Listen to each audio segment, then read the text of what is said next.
So Fury from the Deep is the first truly missing serial in a while, and the last of the show. It's also the only Troughton era serial not to begin with something we haven't seen since Mission to the Unknown, back in season 3. It's also the final serial in a long stretch of Earth-focused serials. So let's see what this serial's got, and if it can stand up against the rest of the fully missing serials. So we begin on the sea, with the TARDIS landing on top of the ocean, in one of the few surviving shots of this serial. This clip surviving through its reuse in a later serial, rather than being the usual sensor clip. It's a very nice shot, and a great way to open the serial. It leads into the trio arriving on the beach, with them having taken a boat, so the logistics of how they got to and from the TARDIS in this serial is a bit unexplained, but it's not that important in the grand scheme of things, although the sea is a very dangerous place to leave it in this serial. From there we get some fun moments of the three of them playing around in some foam on the beach, before encountering a pipeline. The Doctor examines the pipe and decides to open the box to examine it further. This gives us the introduction of the sonic screwdriver. Yes, this is the first time the Doctor ever uses the sonic screwdriver, but this scene is not how it was originally planned to be. So originally the Doctor was just to use a regular screwdriver, but apparently it was suggested by production assistant Michael E. Bryant that he should instead use his own device, the sonic screwdriver. But the story doesn't end there, as it was originally meant to be a pen light which was chosen by Troughton from the visual effects department, but this was broken during filming, and so instead Troughton used a whistle from his light preserver. So the first version of the sonic screwdriver was a whistle.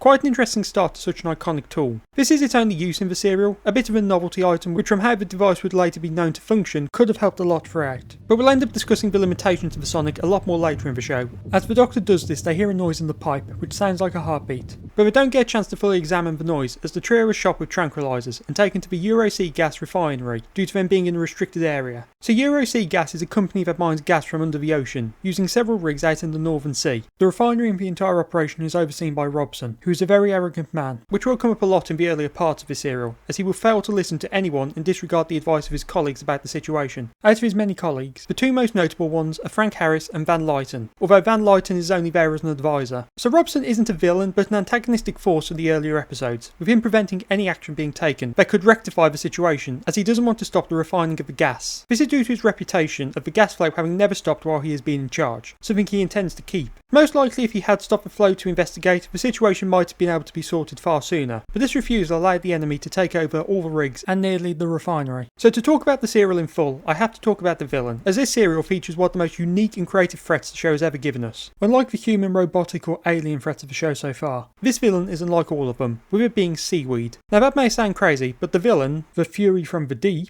is a form of seaweed which has a level of intelligence. So the serial doesn't go into how this weed evolved, but that's not important to the story. So apart from the obvious fact that the villain is a form of plant life, this villain is also unique in the way the serial is able to present it. So obviously it isn't something which can walk up and down corridors acting scary. Instead the creature appears mostly in the background of the humans which it controls, and then proceeds to grow on their bodies. How it transfers between hosts is creepy too, as you just need to touch a piece of it and you become infected by it, which leads to it slowly taking control of your mind. Both Robson and Harris's wife, Maggie, become infected by it, with the process of them losing their minds being very intense to view. Robson especially, as he is surrounded by a larger group of people, and so the sense of him losing himself and all control is very strong. And since this happens after Maggie's, it gives the serial a chance to use her scenes to elevate his, as we see the same process but done differently. Maggie's has the greater focus in the earlier parts of the serial, as it is the main driving force of the plot for a bit. There are also two others who have previously been taken over by the creature prior to the serial, those being Oak and Quill, a pair of very strange people who are responsible for a lot of the events in the serial, with them placing the seaweed in the folder which infects Maggie, then nearly killing Victoria by opening a vent to pump gas in, and trapping the Doctor and Jamie in the impeller chamber. These two are an incredibly creepy duo, who are often in the background before sneaking away to act, this often happening in the later episodes. They are also the main part of the most iconic surviving shot of the serial.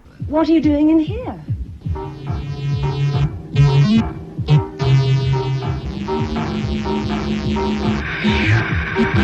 When someone thinks of Fury from the Deep, they think of this shot. It's so eerie how they walk in silently, not even speaking when questioned, and then opening their mouths and blasting gas out. The build-up of Quill especially is just an image that sticks with you, so much that was used in the 40th anniversary trailer for the show. These two are highlights of the serial, with them really working to help create the creepy atmosphere in a more humanoid form. So due to the nature of the weed creature for the majority of the serial, we know nothing about its motivations, with it ultimately being revealed that it's planning to take over the world. Now yes, this is a very basic plan for the creature, but at the same time, given the unique nature of this threat, it's basically a parasite working its way up the food chain. So this motivation makes sense. And at the end of the day, the serial isn't about the plan of the weed, but but instead the horror of it. And this serial is really good at making the horror set in. From the performances to the soundtrack, everything works to make the weed scary. The soundtrack especially is a big part of this, and the fact that the serial is missing only strengthens it. The creepy sound of a heartbeat which the weed makes are unnerving, with the way it slowly builds up for tension as the sound grows is eerie, without any visuals which could hold the story back. Just listening to it is perhaps the best way to experience it. It's probably the greatest showing of horror in the show so far. The fact that the weed is a plant helps to make it seem far less threatening throughout. The fact that it is just around in some scenes without any attention paid to it until someone points it out is great. The fact that it is something so harmless makes it scarier. It's a great villainization of something mundane and everyday.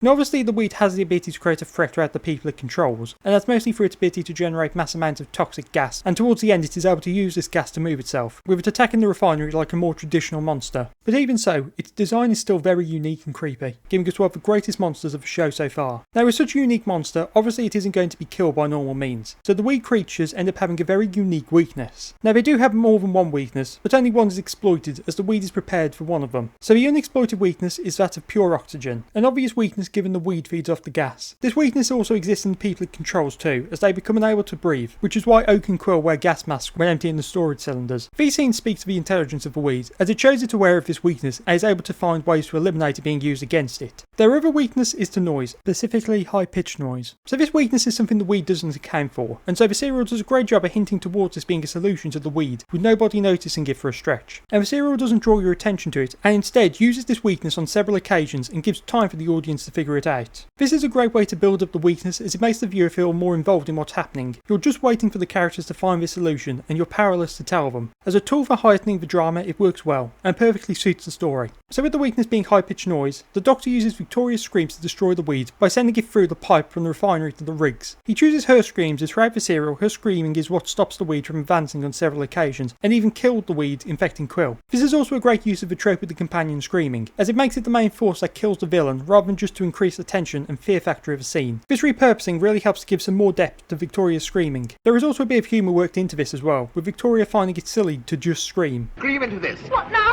Yes, there's not a moment to lose. I can't. It's silly. Although due to Deborah Watling having a cold drink recording, it meant that it wasn't her screams used for the recording, and so instead that of assistant floor manager Margot Hayhoe. But I doubt too many viewers ever knew the difference until someone told them. There is something else to note about the screaming defeating the weeds, and that way was originally intended to be Jamie playing the bagpipes, which defeated them. But this was changed due to Deborah Watling leaving the show, and so it was decided that Victoria should be the one to kill the creatures. The final thing to note about the weed creatures is their lack of killing. As a parasite, the creature doesn't really kill anyone despite what the serial may present at times. Notably Van Lyton, who was seemingly killed when dragged under the foam while in the impeller shaft, but according to Robson at the end he is alive, although we don't see him. It does make sense that the creatures don't kill anyone, but it does feel a bit strange that the story, which spends a lot of time building up fear in the viewer, doesn't kill anyone, unless there is some small character I'm forgetting. Now while this lack of death does take away a bit at the end, especially when the information is being told to the audience instead of being shown, it's not too big of a distraction from the great plot. Now onto the serial's missing status, and why that's both a blessing and a curse. So as explained before, the serial is completely missing, with only a few clips surviving, although we do have some unused footage from the final battle, which does give us a look at what might have been. So this is of course a hindrance for the story, as with all missing episodes, as losing the visuals does weaken a lot of scenes, especially those that are quiet. But in this unique case, the lack of visuals really helps to increase the impact of the story. The serial builds up tension with its soundtrack and dialogue, and so lacking the visuals allows for those to shine stronger than they might have otherwise. Now of course I'd love to see the serial returned in full, but the fact that it doesn't suffer from its lack of visuals and instead uses that lack of visuals to its advantage is incredible and completely unique. And the soundtrack with Fraser Hines' Lincoln narration to fill in the gaps is even better, which does mean that this is perhaps the one time that a missing serial is better now than it was of broadcast. But if the serial is returned, we'll find out. On another note, this serial was directed by Hugh David, who previously directed The Highlanders. With both his serials missing, this makes him one of few directors to not have a single surviving episode. But he's unique, as he is the only one to have directed multiple serials. Probably not the greatest thing, but it's interesting. Now for the big thing, that being Victoria's departure. So this is Victoria's final serial, and unlike with previous companion departures, there is a build-up to this one, with her throughout starting to show concerns about travelling and all the danger they face. This build-up makes the departure stronger, as it has a sense of it's going to happen throughout, before her eventually making the decision, something Jamie is completely against while the Doctor respects. This means that a decent chunk of the final episode is dedicated to her departure, which is unique for the show, with over the departure of Ian and Barbara having that sort of focus prior to this. It's a big difference to the last few companion departures, and makes it feel a lot stronger, instead of something that's rushed at the end. But since she's been mentioning it from early on, it gives this sense of her having thought about this before, but never saying anything, with her finally being confident enough to speak up. This is perhaps the main unfortunate aspect of this serial being missing, as we lose the performances as she considers leaving. The slow build up throughout until the final night where they uniquely remain to celebrate their victory instead of just sneaking away really helps to make this feel like the proper sort of departure that the show's been missing for years. The fact that this hero is able to be this strong and is able to write in a strong departure at the same time, something which has been lacking for so long, is impressive. It's so good that I don't really know how to describe it without just dumping a bunch of clips showing the build up, and realistically I can't just do that, but I will use this one. Jamie, Yes? you wouldn't go without saying goodbye, would you? Of course not. That won't be till the morning anyway. Good night, Victoria. Good night, Jamie.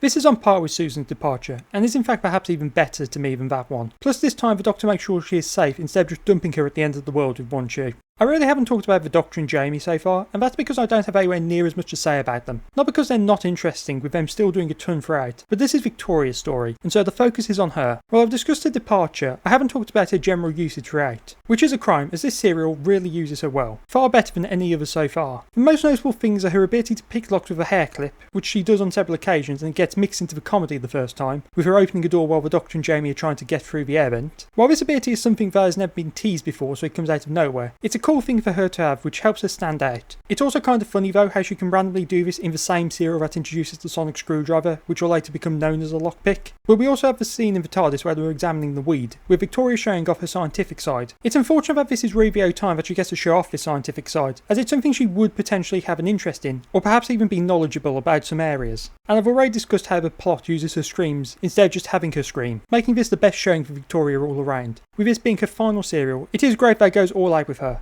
The last thing I want to talk about is the serial's writer, Victor Pemberton, and the serial's development. So firstly, as mentioned in the last review, Victor Pemberton had previously acted as assistant script editor during the earlier serials of this season, but his connection to Doctor Who predates that, as he had previously acted in the show as a member of the Moonbase crew in the Moonbase, although as a background character only. This makes him the first person to both write and act for the show in its history, which is an achievement. But then there's the script's development which brought it to the screen, as this serial script has a bit of a history. So Pemberton had previously submitted the script a few years earlier for season 2 in a very different form when it was called The Slide, where the villain was sentient mud, but it was rejected by script editor David Whittaker, who didn't consider it appropriate for the show, with him soon making it into an audio play of the same name. So that's about it. This serial is amazing. Given the fact it's missing and is still able to impress and feel like it was designed to be this way at times, it's something completely unique. Then we have the fact that it features a very big plot, which moves with a good pace to build up horror, and at the same time fit in a companion departure of a higher quality than we've seen in years. This is perhaps one of the strongest and best serials we've seen in the show so far, and maybe the best serial of the Troughton era. But before I give it that title, we've still got to finish this season and then get on to the next one.